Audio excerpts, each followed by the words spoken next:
Chapter 21. So they were to be separated after all, Will thought. Evangeline was led away, stumbling as she turned to look back over her shoulder at him, a stricken expression on her face. He forced a grin of encouragement and waved to her, making the gesture casual and light-hearted, as if they would be seeing each other shortly. His attempt at raising her spirits was cut short by a solid backhander to his head. He staggered a few feet, his ears ringing. "Get moving, slave," snarled Tirac, the Scandian supervisor of the yard. "We'll see how much you have to smile about." The answer to that was precious little, Will soon discovered. Of all the Scandians' captives, yard slaves had the hardest, most unpleasant assignment. House slaves, those who worked in the kitchens and dining rooms, at least had the comfort of working and sleeping in a warm area. They might fall into their blankets exhausted at the end of a day, but the blankets were warm. Yard slaves, on the other hand, were required to look after all the arduous, unpleasant outdoor tasks that needed doing: cutting firewood, clearing snow from the paths, emptying the privies and disposing of the result, feeding and watering the animals, cleaning stables. They were all jobs that had to be done in the bitter cold. And when their exertions finally raised a sweat, the slaves were left in the damp clothing that froze on them once their tasks were completed, leaching the heat from their bodies. They slept in a drafty, dilapidated old barn that did little to keep out the cold. Each slave was given one thin blanket, a totally inadequate covering when the night temperatures fell below the freezing point. They supplemented the cold with any rags or sacks that they could lay hands on. They stole them, begged them, and often they fought over them. In his first 3 days, Will saw 2 slaves battered to the point of death in fights over ragged pieces of sacking. Being a yard slave was more than uncomfortable, he realized. It was downright dangerous. The system they worked under added to the danger. Tirac was nominally in charge of the yard, but he had delegated that authority to a small corrupt gang known as the Committee.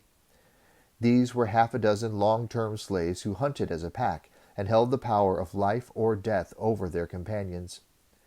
In return for their authority and some extra comforts such as food and blankets, they maintained the brutal discipline of the yard and organized the work roster, assigning tasks to the other slaves. Those who pandered to them and obeyed them were given the easiest tasks. Those who resisted them found themselves carrying out the wettest, coldest, most dangerous jobs. Tirac ignored their excesses. He simply didn't care about the slaves in his charge. They were expendable as far as he was concerned, and his life was much simpler if he used the committee to maintain order. If they killed or crippled the occasional rebel, it was a small price to pay. It was inevitable that Will, being the person he was, would clash with the committee. It happened on his 3rd day in the yard. He was returning from a firewood detail, dragging a heavily laden sled through the thin snow. His clothes were damp with sweat and from the melting snow, and he knew that as soon as the exertion stopped, he would be shivering with cold. The marginal rations that they were fed would do little to restore his body heat, and, with each day, he could feel his strength and resilience fading a little further. Bent almost double, he dragged the sled into the yard, heaving it to a stop beside the kitchen, where the house slaves would unload it, carrying the split logs into the warmth of the massive cooking ranges. His head spun a little as he straightened up. Then, from behind one of the kitchen outhouses, he heard a voice cursing, while another whimpered in pain. Curious, he left the sled and went to see the cause of the commotion. A thin, ragged boy was huddled on the ground, while an older, larger youth flayed at him with a length of knotted rope. "I'm sorry, Egan," the victim wept. "I didn't know it was yours." They were both slaves, Will realized, but the big youth looked well-fed and he was warmly dressed, in spite of the fact that his clothes were ragged and stained. Will estimated his age at about 20. He noticed there were no older slaves at the yard. He had an uncomfortable suspicion that this was because yard slaves didn't live very long. "You're a thief, Ulrich," said the larger youth. "I'll teach you to touch my belongings." He was aiming the knotted rope for the victim's head now, lashing furiously. The boy's face was heavily bruised, Will saw, and as he watched, a cut opened just under the smaller boy's eye and blood covered his face. Ulrich cried and tried to cover his face with his bare arms. His tormentor flailed all the more wildly. Will could stand by no longer. He stepped forward and caught the end of the knotted rope as Egan began another stroke, jerking it backward. Egan was thrown off balance. He staggered and let go of the rope, turning to look in surprise to see who had dared interrupt him. He half expected to see Tirac or another Scandian standing there. Nobody else would dare interfere with the committeemen. To his astonishment, he found himself facing a short, slight youth who looked to be about 16 years old. "He's had enough," Will said, tossing the rope into the slushy snow of the kitchen yard. Furious, Egan started forward. He was bigger and heavier than Will, and he was ready to punish this foolhardy stranger. Then something in the stranger's eye and in his steady stance stopped him. He could see no fear there, and he looked fit and ready to fight. He was new to the yard, Egan realized, and still in relatively good condition. This was no easy target, not like the unfortunate Ulrich. "I'm sorry, Egan," the ragged boy now snuffled. He crawled toward the committeeman and placed his head against his worn boots. "I won't do it again." Egan, by now, had lost interest in his initial victim. He shoved him away with his foot.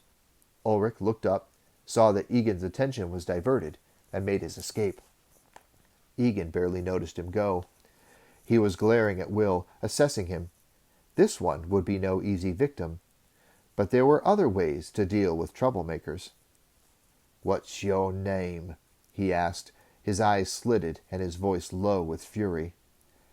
"I'm called Will," the apprentice ranger said, and Egan nodded slowly several times. "I'll remember that," he promised. The following day, Will was assigned to the paddles. The paddles were the most feared work assignment among the yard slaves. Hailsholm's fresh water supply came from a large well in the center of the square facing Ragnak's lodge. As the colder weather set in, the water in the well, if left unattended, would freeze over. So the Scandians had installed large wooden paddles to constantly agitate the water and break up the ice before it froze solid. It was a constant grinding job, heaving on the crank handles that turned the clumsy wooden blades in the water. Like snow clearing, it was wet and cold work, thoroughly debilitating. Nobody lasted long on the paddles. Will had been working for half the morning, but already he was exhausted. Every muscle in his arms, back, and legs ached with the strain. He heaved on the handle, worn smooth over the years by a succession of long dead hands. It was barely minutes since he'd last agitated the surface of the well water, but already a thin skin of ice had formed. It cracked now as the wooden blade stabbed into it and moved rapidly from side to side. On the far side of the well, his co-worker jerked and twisted at his own paddle, keeping the water moving, stopping it from freezing. When he had first arrived, Will had nodded to the other slave.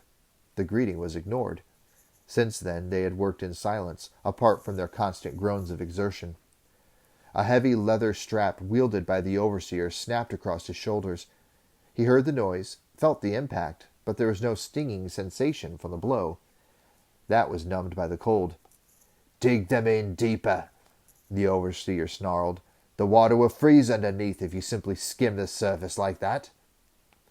Groaning softly, Will obeyed, rising on tiptoe to dive the wooden paddle down into the frigid water, throwing up a wash of spray as he did so. He felt the icy touch of the water on his body. He was already wet through. It was almost impossible to remain dry. He knew that when he stopped for one of the brief rest periods they were allowed, the wet, freezing clothes would leach the body heat from him, and the trembling would start again. It was the unstoppable shivering that frightened him most. As he cooled down, his body would begin to shake. He tried to force it to stop and found that he couldn't. He had lost control over his own body, he realized dully. His teeth chattered and his hands shook, and he was helpless to do anything about it. The only way to regain warmth was to start work again. Eventually, it was over. Even the Scandians recognized that no one could work more than a 4-hour shift on the paddles. Trembling and exhausted, utterly spent, Will staggered back to the barracks shed. He stumbled and fell as he approached his assigned sleeping space, and lacked the energy to rise again. He crawled on hands and knees, longing for the meager warmth of the thin blanket. Then a hoarse cry of despair was torn from him. The blanket was gone. He huddled on the cold floor, weeping. His knees were drawn up, and he wrapped his arms around them in an attempt to contain his failing body heat. He thought of his warm ranger cloak, lost when he was captured by Eric and his men. The shivering began, and he felt his whole body give way to it. The cold burrowed deep into his flesh, reaching right into his bones, right into the very soul of him. There was nothing but the cold. His world was circumscribed by cold. He was the cold. It was inescapable, unbearable. There was no slight flicker of warmth in his world. Nothing but the cold. He felt something rough against his cheek, and opened his eyes to see someone leaning over him, spreading a piece of coarse sacking over his trembling body. Then a quiet voice was in his ear. "Take it easy, friend. Be strong now."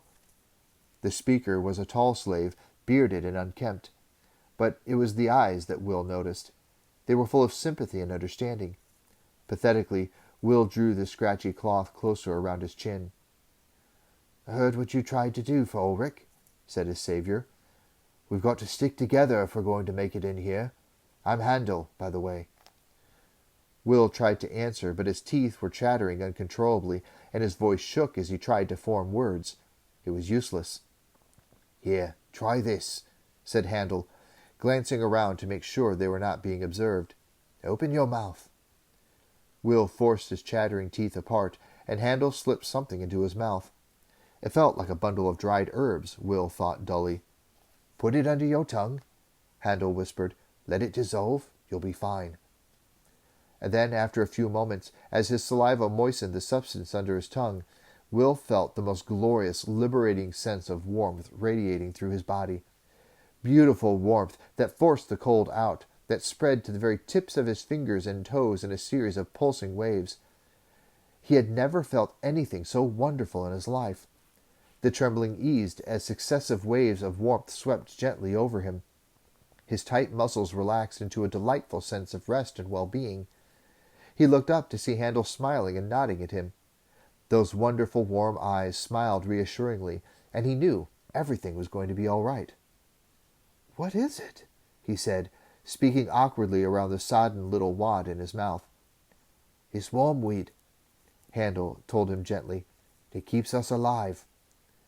And from the shadows of a far corner, Egan watched the two figures and smiled. Handel had done his work well.